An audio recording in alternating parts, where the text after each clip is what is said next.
마태복음 1장 21절 말씀입니다. 우리 함께 합독하겠습니다. 아들을 낳으리니 이름을 예수로 하라. 이는 그가 자기 백성을 그들 죄에서 구원할 자 있음이라 하니라. 아멘.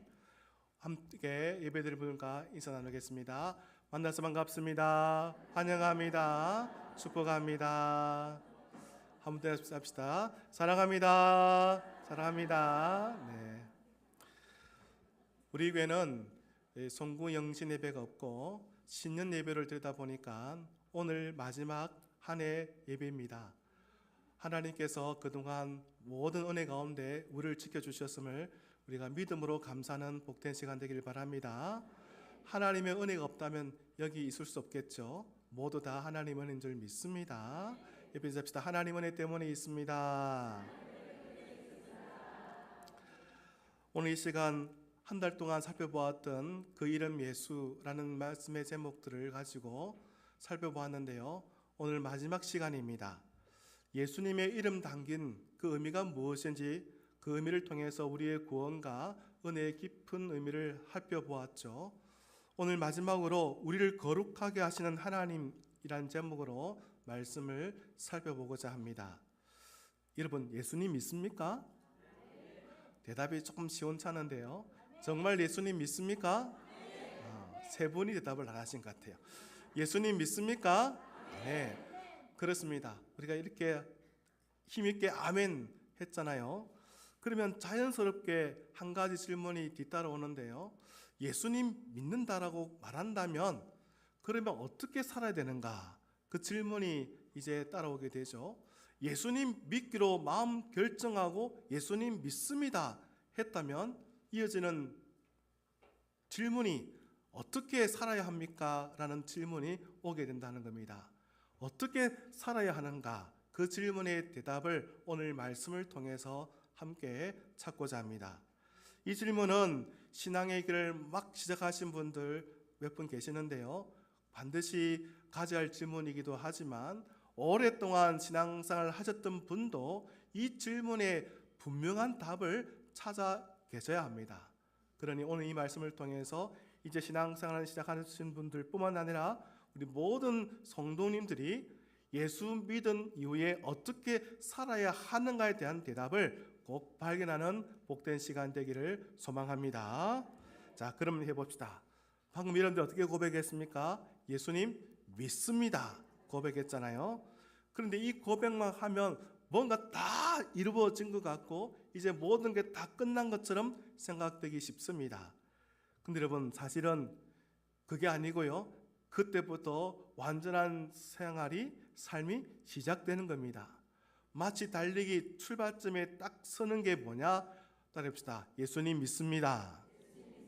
그러니까 예수님 믿습니다. 이 고백은 신앙생활의 종착점이 아니고 출발점이다. 이걸 꼭 기억하셔야 됩니다. 그러니까 신앙생활 하기 위해서는 예수님 믿습니다 고백 없이는 된다 안 된다? 안 된다는 거예요. 그러니까 여러 번 여러분에게 묻는 이유가 바로 이겁니다. 이제 신앙생활을 하려고 한다면 반드시 필요한 고백이 있는데 그 고백은 다름 아닌 예수님 믿습니다. 누굴 입을 통해서 해야 할까요? 내 입을 통해서요. 한번 물어보겠습니다. 예수님 믿습니까? 네. 예수님 믿습니다. 이 고백이 반드시 있어야 하는데 이건 신앙의 종착점이 아니라 출발점이다. 시작이라는 것을 꼭 기억하셔야 합니다. 그런데 이 고백은 모든 마무리될 때에 이루어지는 것이 아니고요. 내 삶을 예수님 믿는 삶으로 살아내는 하루하루 모아지는 긴 여정의 시작점이라는 것을 아셔야 한다는 겁니다. 그러니까 말 그대로 인생 2막이 시작되는 거죠. 인생의 2막. 그렇다면 새로운 인생 2막의 핵심 키워드가 뭘까? 다름 아닌 거룩함입니다. 뭐라고요? 거룩함. 오늘 본문 다시 읽어볼까요? 1장 21절입니다. 함께 합니다.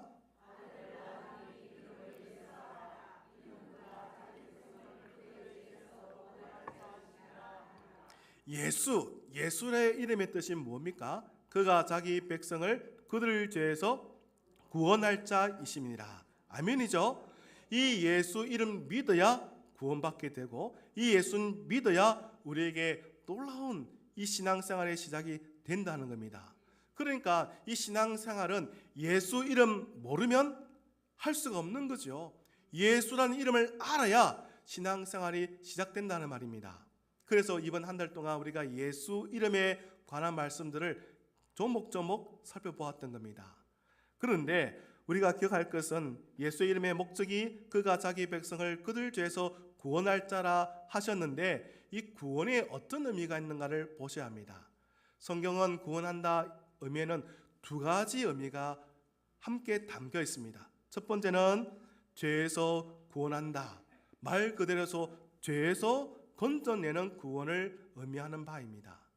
우리 모두가 다 죄인이지 않습니까? 하나님을 떠났고 배반했던 다 죄인입니다. 그런데 그런 우리를 구원하여 주신 분이 다름 아닌 예수 이름을 가진 분이라는 겁니다. 그분을 우리가 믿을 때에, 영접할 때에, 받아들일 때에 우리가 죄에서 건져낼 수 있다는 거죠. 그런데 죄에서부터 건져내면 이제 끝나느냐, 다 해결되느냐? 그게 아닙니다. 두 번째가 반드시 있어야 됩니다. 그게 뭘까요? 바로 하나님께 속한 사람으로 바뀌어지는 변화가 있어야 한다는 거죠. 죄인일 때는요, 우리는 마귀의 백성이었고 마귀의 사람이었고 마귀의 종으로 살던 사람들이었잖아요. 그런데 예수 이름 때문에, 그 예수 이름 때문에 우리는 이제 마귀 자녀가 아닌 하나님의 자녀가 되었습니다. 마귀 백성이 아닌 하나님의 백성이 되었습니다. 마귀 종이 아닌 하나님의 사람이 되었다고요. 그렇게 하나님의 백성다운 삶을 이제 살아내야 한다는 거예요. 하나님의 자녀다운 삶을 이제 살아가야 한다는 겁니다. 그게 뭐냐? 거룩이라는 거죠. 그러니까 거룩이 뭡니까? 하나님의 백성으로 살아가는 삶이 거룩이라는 거죠. 하나님의 사람으로 살아가는 삶이 거룩이라는 겁니다. 그러니까 죄 용서로 모든 게 다 끝난 게 아니고 죄 용서 받은 하나님의 백성, 하나님의 자녀로 살아가야 할 삶이 오늘 우리의 삶이라는 것을 잊지 말아야 한다는 겁니다. 그게 누구의 삶일까요? 최 목사의 삶도 아니고요, 우리 모두의 삶인 줄 여러분 모두가 깨닫길 바랍니다. 그러니까 따릅시다. 나의 삶은 하나님의 백성으로, 하나님의 자녀로 살아내야 할 삶입니다. 그러니까 내가 어디에 속했는가를 분명히 아셔야 됩니다. 이제 우리는 더 이상 마귀의 종으로 사는 자가 아닙니다. 마귀를 쫓아다니는 그런 백성이 아닙니다. 우리는 하나님의 백성이요 하나님의 자녀인 줄 믿습니다. 자, 그러니까 구원은 끝이 아니라 시작인데 그 시작은 다름 아닌 거룩을 향한 삶이라는 겁니다.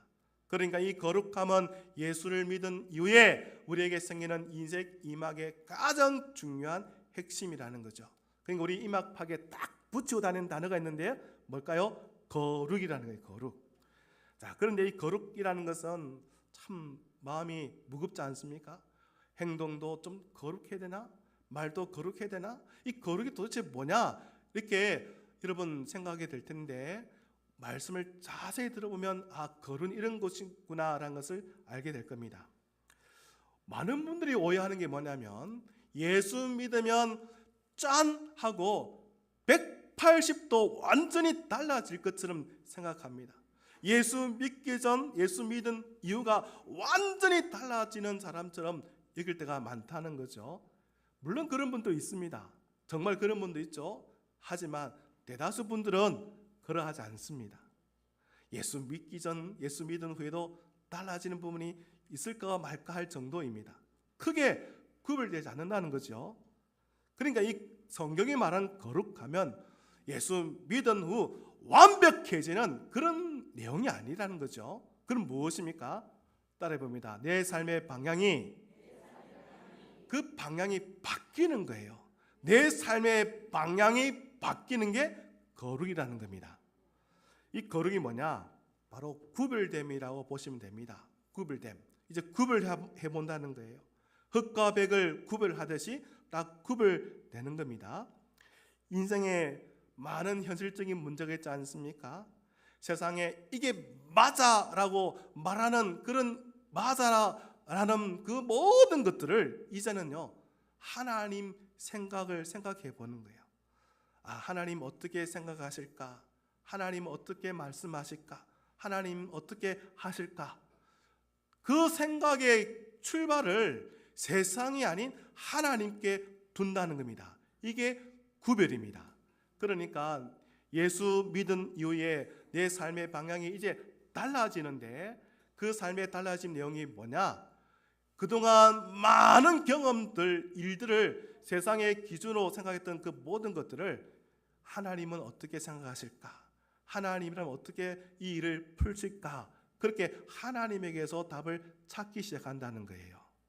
예전에 보니까 차 뒤에 스티커를 딱 붙였는데 이런 문구가 있더라고요. 예수님이라면 어떻게 하실까? 혹시 기억나십니까? 바로 그 생각이 신앙 삶의 중요한 방향의 전환점이라는 겁니다. 그동안 내 뜻대로 세상의 기준대로 생각했던 모든 일들을 어떤 문제가 탁 닥쳤을 때에 먼저 누굴 생각한다고요? 하나님을 생각하는 거예요. 하나님. 따라합시다. 하나님이라면 그 단어를 딱 떠올리는 겁니다. 여러분, 이게 하나님 어떻게 생각하실까 먼저 생각하고 선택하는 게 바로 거룩이죠. 바로 그게 구별됨이라는 겁니다. 다시 말씀드립니다. 거룩함이 무엇입니까? 세상 기준으로 사는 것이 아니고 하나님의 기준으로 선택하는 삶이 거룩이라는 거예요. 그런데 이 거룩한 삶의 방향이 정말 바뀌었는지 어떻게 알 수가 있을까요? 바뀌었다면 분명하게 표가 나야 되지 않겠습니까? 어떻게 그걸 알 수가 있을까? 문제는요, 겉에서부터 드러나는 것이 아니고 내 안에서부터 바뀌어지더라는 거예요. 그러니까 변화는 내 외모에서나 내 행동에서 바뀌는 게 아니고요, 먼저 내 내면에서 먼저 바뀌더라는 거예요. 이런 겁니다. 예전에는 아무 생각 없이 뱉었던 말들 있지 않습니까? 그 말 딱 할 때에 딱 브레이크가 딱 걸리는 겁니다. 옛날에는 그냥 했던 말인데 하고 보니까 뭔가 마음에 양심에 찔림이 있는 거예요. 이거 안 해야 될 텐데, 그런 생각을 딱 갖게 되는 겁니다. 옛날에는 그냥 재밌다고 그렇게 박수치고 즐겁게 했던 시간들, 장소들, 행동들 많지 않습니까? 사람들과 함께 어울려 다녔던 그런 장소들, 즐겁게 보았던 장면들, 함께 노력했던 그런 모든 장면들 속에서 어느 순간 왠지 모르게 불안한 마음을 갖게 되는 겁니다. 왜요? 하면 안 될 텐데, 가면 안 될 텐데, 보면 안 될 텐데, 그런 마음에 자꾸 소리가 들리는 겁니다. 그 양심의 소리가 뭐냐? 거룩함의 시작이라는 거예요. 변화의 시작이라는 거예요. 근데 여러분, 이 거룩함은, 이런 깨우침은 한순간에 일어나느냐? 아니라는 겁니다. 조금씩 그게 일어나더라는 겁니다. 예전엔 10번 다 할 때 한 번도 그런 경험이 없었는데 어쩌다가 한두 번씩 그런 경험들이 생기게 되는 거죠. 마음에 자꾸 가책이 느끼게지고 자꾸 찔림이 하나 둘 셋 넷 생기게 되더라는 겁니다. 그런 것들이 딱 모아져서 어느 날 보니까 예전엔 그렇게 말하고 그렇게 다녔던 그것들을 말하지 않고 다니지 않는 자기 모습을 보게 되는 겁니다. 그러니까 한순간 이루어지는 것이 아니고 그런 순간순간들이 모아져서 훗날 보니까 많이 달라졌구나라는 것을 자기 스스로 깨닫게 되는 거죠. 그럼 여러분, 이 거룩은 매일 작은 선택에서 이루어진다는 것을 꼭 기억하셔야 됩니다. 작은 선택이 그만큼 중요합니다. 말 한마디가 달라지고요, 돈 쓰는 방식이 달라지고요, 사람을 대하는 태도가 달라지고요, 시간을 보내는 자리가 달라지는 겁니다. 이 거룩함은 오늘 그리고 내일 우리가 마주하는 수많은 작은 선택들 가운데 내가 선택의 그 모든 것을 다 모아진 이후에 돌아보니까 달라졌구나라는 것을 경험하게 된다고요. 이게 거룩이고요, 삶의 방향이 변화된 자기 모습이라는 거죠. 그러니까 자신은, 여러분 생각해 보십시오.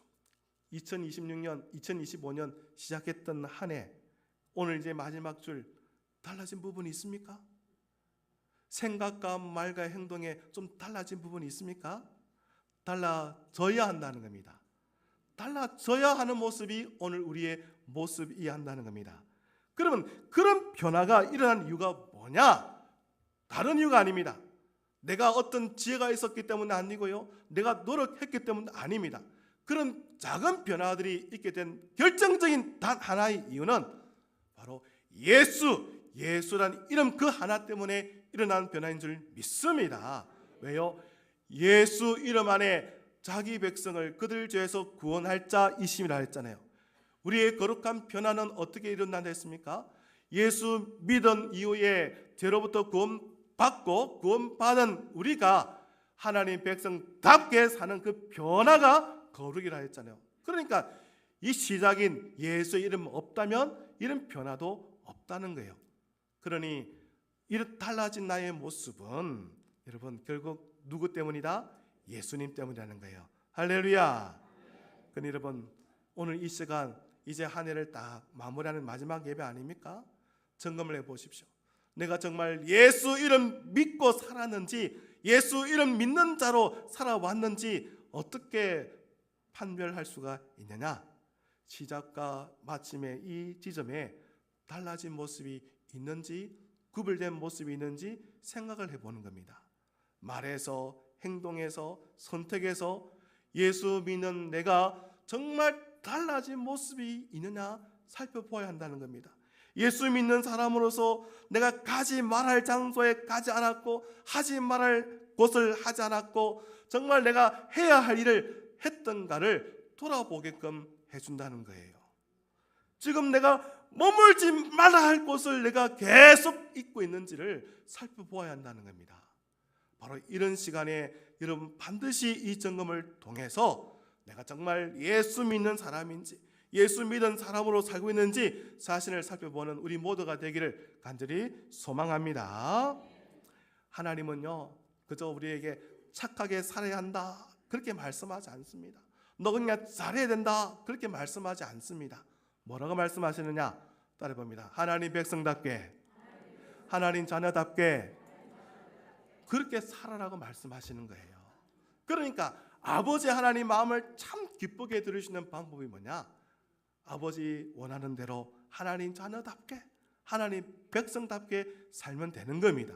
우리가 뭔가 많이 이루어서 뭐 드리고 많은 돈을 하나님께 드리고 그게 아니라는 거예요.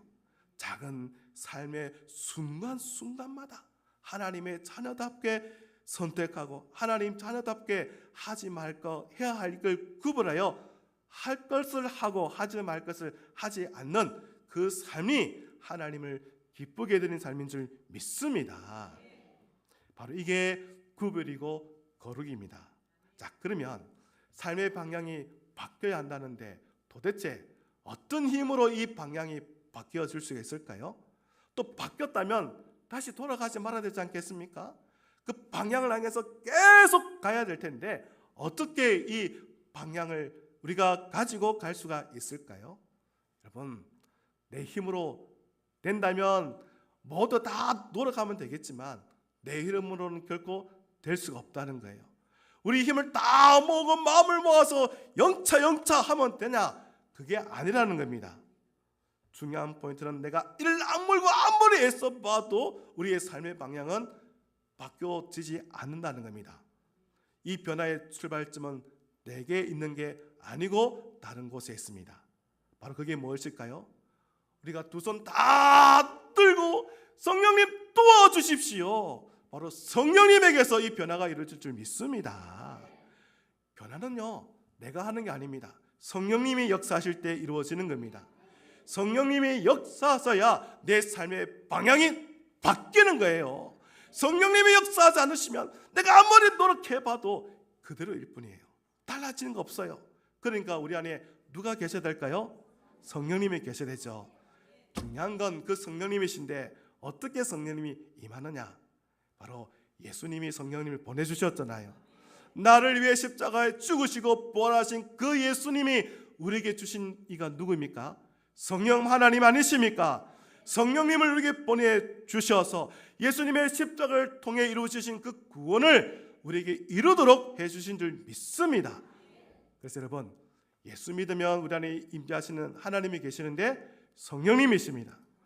그러니 예수 믿고 난 이후에 내 마음에 자꾸 브레이크가 걸리는 이유가 무엇 때문일까요? 성령님이 여러분들에게 브레이크를 딱 걸어주시는 거예요. 너 예수 믿는 사람이잖아. 예전처럼 살면 안 되는 자라. 너 그 일 하나님 기뻐하지 않잖아. 그렇게 우리 마음에 딱 찔러주시는 분이 누구냐? 예수 믿을 때 내 안에 임재하시는 성령님이라고요. 그러니까 회복은, 변화는 누구의 힘으로 이루어진다? 성령의 능력으로. 아멘입니까? 여러분, 성령 충만 받기를 바랍니다. 그래서 성령은 우리에게 날마다 성령 충만 받으라고, 성령의 기름 부음 받으라고 말씀하잖아요. 그 성령이 필요하기 때문인 거예요. 여러분들에게 이 성령이 이미 임한 줄 믿습니다. 왜냐하면요, 처음 질문할 때 예수 믿습니까? 할 때 예라고 대답하셨잖아요. 그 예란 대답 안에 이미 성령이 우리 안에 임한 줄 믿습니다. 문제는 그 성령의 힘을 어찌하여서 삶의 방향을 계속 바꿔 가야 한다는 겁니다. 근데 여러분, 어떻게 하면 그 성령의 힘을 어찌할 수가 있을까? 방법은요, 내 힘을 빼야 합니다. 누구의 힘을 빼야 된다고요? 물에 빠져본 적 있습니까? 물에 빠지면 살려고 몸부림치잖아요. 그러면 그럴수록 더 깊이 빠져버립니다. 물에 빠졌을 때에 생존의 제일 첫 번째 법칙은 힘을 빼야 됩니다. 힘을 빼면 물 위로 올라가거든요. 그래서 물에 빠진 사람을 구조하려는 사람들은요, 곧장 그 사람을 잡아서 구조하지 않습니다. 만약 그렇게 했다가는 그 사람이 악을 쓰면서 구조를 갔던 자기도 잡아가지고 결국 두 사람 다 물에 빠져 죽거든요. 그래서 힘 빠질 때까지 기다리든지 아니면 물을 더 먹여가지고 기진이 맥진한 그 상태에서 구조하게 딱 돼 있다고요. 신앙생활도 마찬가지입니다. 내가 아무리 해보려고 해보십시오. 되냐고요? 안 됩니다. 내 신앙이 살려면, 신앙의 방향이 바르게 가기 위해서는요, 내 힘을 빼야 합니다. 하나님, 나는 할 수가 없습니다. 오직 하나님 능력만 가능합니다. 하나님만 붙들겠습니다. 그 결단이 있을 때에 성령님이 역사하신다고요. 여러분, 성령님이 우리 안에 내주하시잖아요. 우리의 마음을 탁 두드려 주신다고요. 어떨 때요? 하나님이 여기라 말씀하시는데 내가 이곳에 갈 때 말입니다. 하나님이 저거 하라 말씀하시는데 나는 하지 않을 때 두드려 주시는 거예요. 그러면서 뭐라고 말씀하실까요? 해야 돼. 가지 말아야 돼. 자꾸 내 마음에 요동치게 만들잖아요. 갈등이 일어나게 만들잖아요. 그런 갈등, 요동칠 때 우리가 뭘 해야 되느냐? 마음의 문을 활짝 열고 그 성령의 음성에 따라 하지 말할 것을 하지 않아야 되는데, 그때는 필요한 것은요, 내 힘을 다 빼는 거예요. 내가 하려는 거, 내가 마음 먹은 거, 내 계획했던 거 다 내려놓고 전적으로 성령의 인도하심 따라 가야 한다는 겁니다. 문제는 그게 잘 안 된다는 거예요. 여전히 내가 살아서 벌떡벌떡 뛴다는 거예요. 내가 할 수 있는데 조금만 도와주시면, 내가 갈 수 있는데 조금만 길을 열어주시면, 그게 잘못됐다는 겁니다. 그래서 방향이 틀어지는 거예요. 여러분, 성령님께 마음만 열고 바로 하나님 도와주십시오 두 팔 벌리면 될 일을 마음을 닫고 성령님께 온전히 의지하지 못함으로 인해서 우리의 신앙이 말라가고 점점점 하나님의 능력이 내 안에서 일어나지 않더라는 겁니다. 오늘 장로님 대표 기도하실 때에 설교자를 위해서 성령의 충만을 간절하게 구하듯이 제 힘으로 설교하는 게 아니고 성령님이 도와주실 때에 말씀이 능력 있게 선포되고 말씀의 은혜가 있는 줄 믿습니다. 반면 여러분들도 성령님이 여러분의 마음의 문을 열어주시고 신앙의 마음의 문을 열어주실 때에 그 들리는 말씀에 역사가 있고 생명이 있는 줄 믿습니다. 그런데 우리 모두 다 성령이 필요한 거예요. 할렐루야. 예배했습니다. 성령 충만 받으십시다. 그러니까 내 삶의 거룩은, 삶의 방향에 지속될 수 있는 비결은 성령의 임재, 그 임재로 해서 마음의 문을 활짝 여는 거라는 겁니다. 이 시간은 그런 시간이 되기를 간절히 소망합니다. 그러면 마음의 문을 열려 하는데 도대체 어떻게 여는 겁니까? 그냥 딱 열면 열리는 겁니까? 아닙니다. 이걸 위해서는요, 몇 가지 방법을 알려드릴게요. 첫 번째는 내 마음에 아직 굳게 닫아놓은 문이 있는지 없는지 점검을 해보는 겁니다. 여러분 다 여기 앉아서 예배 드려도 각양각색 다른 생각, 다른 마음 갖고 계시잖아요. 더 중요한 건 삶의 내용이 다 다르더라는 거예요. 우리 안에 닫혀있던 문들이 너무나도 다양하더라는 겁니다. 근데 하나님 앞에 여전히 닫아둔 문이 있더라는 거죠. 그 문이 어떤 문인지 살펴보라는 겁니다. 그리고 그 문을 내 힘으로 억지로 열려고 하지 마시고 누구의 도움을 받아야 된다고요? 성령의 도움을 받으셔야 되는 겁니다. 그래서 하나님, 내가 이 문 아직 열지 못했는데 성령님 도와주셔서 이 문을 활짝 열게 해주십시오. 그렇게 하나님께 도움을 요청하셔야 되는 거예요. 그때 비로소 닫힌 문이 활짝 열려서 성령의 강력한 역사가 있을 줄 믿습니다. 여러분 닫아두었던 문들 있지 않습니까? 대부분 많이들 있는데 종합해보면 이런 닫힌 문들이 있더라고요. 오래된 상처 있지 않습니까? 부모로 받은 상처들, 남편으로부터 받은 상처들, 가족으로부터 받은 상처들, 사람들로부터 받은 상처들, 교회 안의 성도들을 통해서 받은 상처들, 그 묻어두었던 그 상처 말입니다. 아무도 내 입을 통해 말하지 못했던 그 상처들, 꽉꽉 묻어두었던 상처들, 50년, 60년 내 일생 오랜 기간 동안 묻혀두었던 그 상처들 말입니다. 끊임없이 남과 비교하면서 살아왔던 그 마음들 말입니다. 아, 저 집은 잘 되는데 왜 우리 집은 이 모양 이 꼴이야. 저 집 자녀들은 저렇게 좋은 학교도 가고 좋은 직장도 갔는데 우리 자녀들은 왜 이 모양 이 꼴이야. 늘 비교하면서 겪었던 나의 불편한 마음들 말입니다. 더 나아가 툭 치면 침이 오르는 분노 있잖아요. 누가 건들게만 해봐 오늘 내가 다 뒤집어 버릴 거야. 한 번쯤은 다 갖고 있는 그 분노들 말입니다.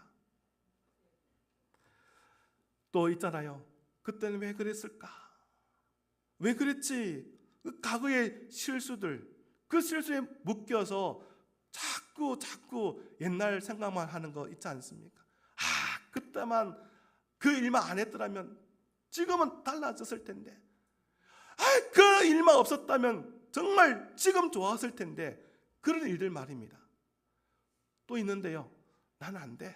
그 봐, 나는 될 사람이 아니야. 자기 자신을 자꾸 실패에 가두는 그런 마음들 말입니다. 여러분, 그런 상처, 그런 비교의식, 그런 분노, 그런 모든 자리에 누가 임재하셔야 될까요? 성령님인 줄 믿습니다. 그 자리에 성령님이 임하실 때에 우리의 삶의 방향이 완전히 달라지기 시작하는 거예요. 지금 여러분 잠시 시간을 드릴게요. 아무 생각, 아무 말 하지 마시고 눈을 한번 감아 보십시오. 여러분들 안에 꽉꽉 닫혀두었던 그 상처, 분노, 비교, 억울함, 실패, 여러 가지 많은 것들 가운데 꽉 닫혀있는 한 가지 문을 떠올려 보십시오.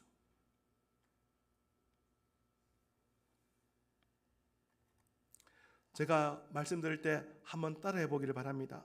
성령님, 제 마음의 문을 엽니다. 제가 꽉 붙들고 있는 이 자를 내어드립니다. 제 힘이 아니라 성령님의 손길을 의지합니다. 성령님 도와주시옵소서. 아멘입니까? 여러분이 진심으로 그 고백을 하셨다면 이미 성령님이 임하여 주신 줄 믿습니다. 그 문제 성령님이 만져주시고 해결하여 주실 줄 믿습니다. 이미 성령이 역사하신 줄 믿습니다. 어떤 인생의 문제일지라도 성령의 역사를 통해서 반드시 고쳐지고 회복될 줄 믿습니다. 그 고백을 통하여 우리는 이미 거룩의 자리에 서 있는 거예요. 성령님께 마음의 문을 열고 그 성령에 의지하여 우리가 한 걸음 한 걸음 내딛다 보면 훗날 여러분 모두가 달라졌네, 달라졌구나, 이제 예전과 다르구나 라는 것을 여러분들이 다 깨닫게 될 겁니다. 올 한 해 열심히 살아오셨죠? 이제 새로운 한 해가 여러분에게 열릴 텐데 이 성령님과 동행하는 복된 한 해가 되기를 주님의 이름으로 축원합니다. 마지막입니다. 그러면 내면의 변화가 우선이라 했는데 이 변화로서 끝나버릴까요? 아닙니다. 변화는 내면에서 시작되어서 내 외면으로 열매 맺게 된다는 겁니다. 어떻게 그 열매를 맺게 될까? 이 거룩은요, 교회 안에서만 이루어지는 게 아님을 아셔야 됩니다. 예수 믿는 사람들끼리 모여가지고 거룩 그게 말하는 게 아니라는 겁니다. 이 거룩은 어디서 드러나느냐? 여러분의 가정에서, 여러분의 직장에서, 학교에서, 그리고 여러분의 일반적인 평범한 삶에서 드러나게 된다는 거예요. 어떻게 드러날까? 구체적인 예를 한번 들려드리겠습니다. 먼저 예전에는 늘 날카롭게 비판하는 그 말들을 많이들 하셨을 거예요. 이건 틀렸고 저건 맞아, 이걸 해야 돼 하면서 그렇게 날카롭게 비판하며 불평했던 말들이 이제는요 바뀝니다. 어떻게 해요? 비평보다는 이해, 그럴 수도 있지, 그렇구나, 그렇게 마음의 여유를 갖게 되는 거예요. 사람들 말에 쪼목쪼목 따져가면서 살던 내가 언젠가부터는요 들어주는 사람이 딱 되는 거예요. 다른 사람의 말을 어떻게 해요? 들어주더라는 거예요. 나에게 비수같이 말하는 그 사람에게 내가 10배, 100배 오히려 내가 더 강하게 공격하여서 내가 이겨야 불이 풀렸던 그 사람들이요, 이제는 어떻게 하느냐? 그렇구나, 내가 몰랐던 점 말해줘서 고마워, 그렇게 말하게 되더라는 거예요. 매 순간마다 자기 유익을 위해서, 이익을 위해서 손해보는 거 정말 싫어했던 그 사람이요, 손해볼 줄 아는 사람이 되는 거예요. 양보하게 되는 거죠. 그래, 너 다 가져, 너 다 해봐, 그렇게 손해볼 줄 아는 사람이 되는 거예요. 누군가에 나에게 상처를 주었다면 반드시 분노하여서 막 받아쳤던 내가요, 이제는요 품어주는 사람이 되었던 거예요. 여러분 품속에 과연 얼마나 많은 이웃이 있으십니까? 여러분의 말에 얼마나 고마워 했던 적이 있습니까? 여러분의 눈빛에 막 그렇게 쏘는 눈이 아니고 평안히 받아들인 눈빛, 그것을 얼마나 보여주었습니까? 이제 예수 믿는 성령을 모신 우리의 삶과 말과 선택에서 그런 모습들이 드러나야 한다는 거예요. 자, 옆에 분 눈빛을 보세요. 무슨 눈빛인지, 평안한 눈빛인지. 자, 실습을 해봅시다. 감사합니다. 또 옆에 안아주셔서 제가 함께 하겠습니다.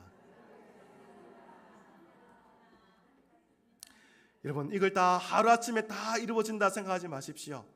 처음부터 말씀드렸잖아요. 이걸 순간순간 작은 선택에서 하나님이 원하시는 뜻대로 우리가 선택하고 말과 행동을 함으로써 그게 모아진 결과가 거룩이라고요. 그게 하나님 백성다운 삶이고 하나님 자녀다운 삶이라고요. 그러니까 우리 모두 다 할 수가 있습니다. 우리 모두 다 해야 합니다. 우리 모두 다 하십시다. 누구의 도움으로? 성령의 도움으로. 그러니 여러분 성령 충만 받기를 바랍니다. 성령 충만 받아서 하나님 백성다운 하나님 자녀다운 삶을 사심으로써 하나님 보실 때에 그 마음 기뻐하시고 그 기쁜 마음을 통해서 하나님의 영광을 돌리는 우리 모든 성도들이 다 될 수 있기를 주님의 이름으로 축원합니다. 말씀을 정리합니다. 이 모든 것이 가능하게 된 한 이름, 바로 예수. 예수의 이름 때문에 가능한 일입니다. 예수 이름 알게 됐다는 그 자체가 하나님의 큰 은혜인 줄 믿습니다.